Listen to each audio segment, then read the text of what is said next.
So these are some great fond memories, but we all know that sometimes things don't go all the time wonderfully. So are there any painful things or challenging things that would be important or have influenced you in those earlier years of your time at Rock Creek? I don't know if this is the place for this, but we've gone through we went through two pastors leaving under various circumstances, and it was being in leadership during both those times. Anytime you have a change like that, leadership tends to be targeted in doing that. And so I'd never been through that before, and those were difficult times. But I want to say, and probably will say in a later thing, the amazing things that God was always blessed us, and the providence and provision of the Lord kept us going even when we thought that the church was going to die. Yeah. That's so significant. That's back to Deuteronomy, and it carries forward all the way to today.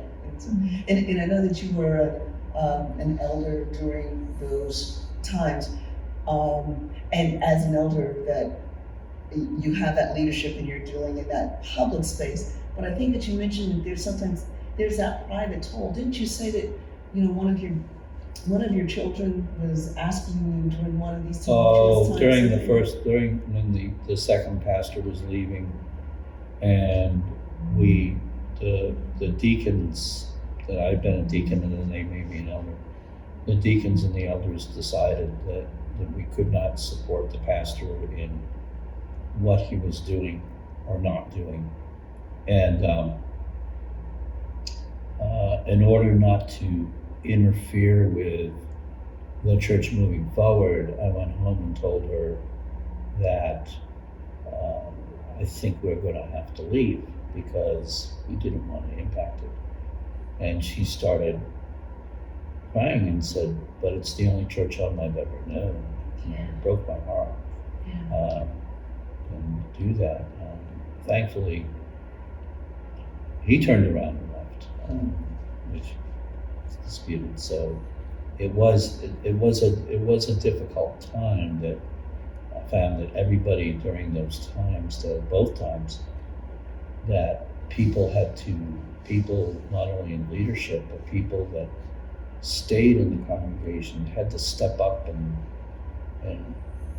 carry the weight, do the things that needed to be done in order to do that, as opposed to just saying, the pastor will do it, or something like that. Those lines between clergy and laity, when the laity has to really, really step up and step out to do the things.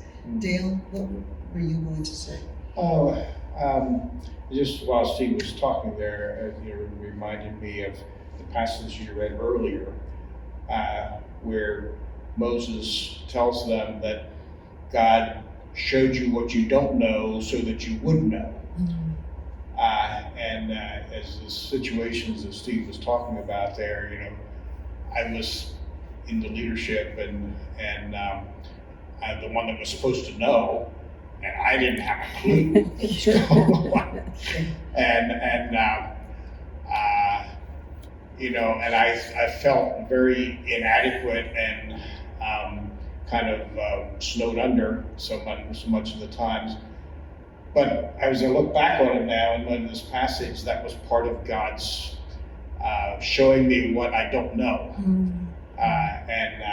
so that I would know that God is in control, and that and these situations that we're brought into are not random, but they're planned by a loving Heavenly Father who wants to purify for Himself a people for His own possession. it wasn't just purposeless, it was intended by God for a purpose. And that's much easier to see now looking back than it was in the moment. In the heat of the moment, it just seemed like we were overwhelmed, Yeah. but we were in God's care. Indeed. That brings up two thoughts. First off, the point about remembering and being able to have perspective when we can remember, number one. And number two, I think of, I guess it's, the magazines say, stars are just like us, stars are just like, so elders are just like everybody else. Sometimes they feel overwhelmed also, in what they're doing and stuff. So. Could I say something Certainly. Pertaining to this? Is that there were a lot of personal attacks on the elders, and I know maybe Steve too. But I know personally with Dale, we had some good friends, and that was when the internet and email was starting to really flourish, Yes. and people would say things that they would never tell you in front, but they would email you, and it was just, you hated to open your computer because you just, what was going to be there this morning. But I think one of the things that helped was that the elders did not fight back. There was tension and obvious disagreements among people, but there wasn't, at least from the leadership point of view, there was not, the word just slipped out of my mind. Fighting. There wasn't, they tried to answer as kindly as they could, but without, and firmly, but not fighting words. Or we said, as a matter of fact, there were so many emails that they stopped sending emails and created a website where people could go to I forgot talk about it, and not, so that we stopped getting all these emails. But Gordy Stauffer, who was the third elder in all of us, it was, we'd had things said about us that we'd never had said about us at all ever in the church. I think one of the things that helped me, because as a wife I felt defensive of my husband, and it was really hard not to fight back and not to get revenge. And I know Psalm 46 was a lot of the Psalms. And I went to any Psalm that had about them being in trouble and what to do. And Psalm 46:1, where it says, "God is my refuge and strength, my present help in trouble." I think is kind of the way it went, something like that. And I just would go to the Psalms and just say those before the Lord, because that was the only thing that would hold us up. But during that time, there were people who stepped up and found and defended us, and then incongruity, and then the people they brought in from E-Free, the pastor they brought in from E-Free, Randy Buck, they came in and he talked to the leadership, and then he went and talked to the opposing side and found that and said that we had, that God was watching out for us, because he came back and said, "You didn't do anything wrong. There was no sin here, and doing that."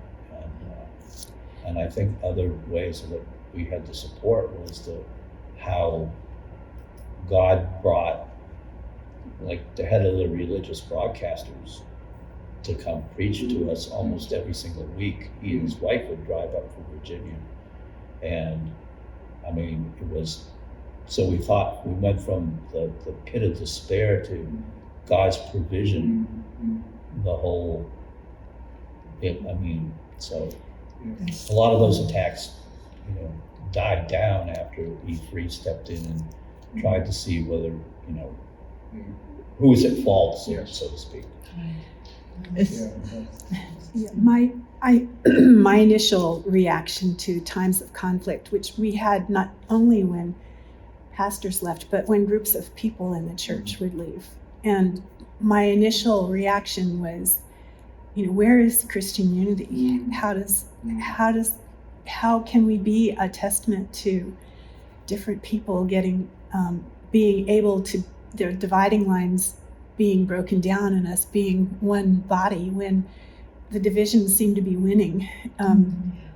And what I eventually came to was sort of a larger perspective on what the church is, that really, I guess I thought at one time we talked about how the conflict between Paul and John Mark, I think it was, Yes.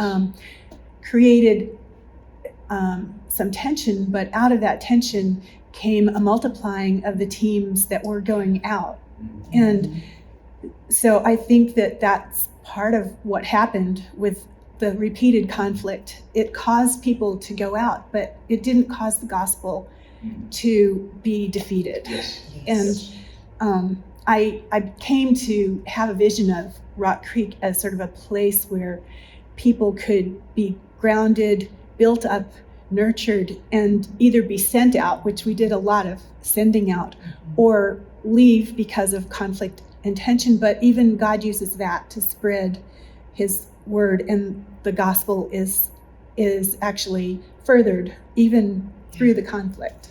It's interesting that you say that, Estelle, because I remember that Dale won't remember this, but he wasn't sure how much I would stand the test of time and the medal or something. And that when I stepped up and ran the search committee and did everything that he said, I remember Dale saying to me, wow, I think you've really, stepped up and done like this, and I wasn't sure. I wasn't sure you had it in you, but I was wrong. So I'm probably paraphrasing what he said. So. But I think God used it also to help us to find our strengths that we didn't know that we had. Yes. Yes. Indeed.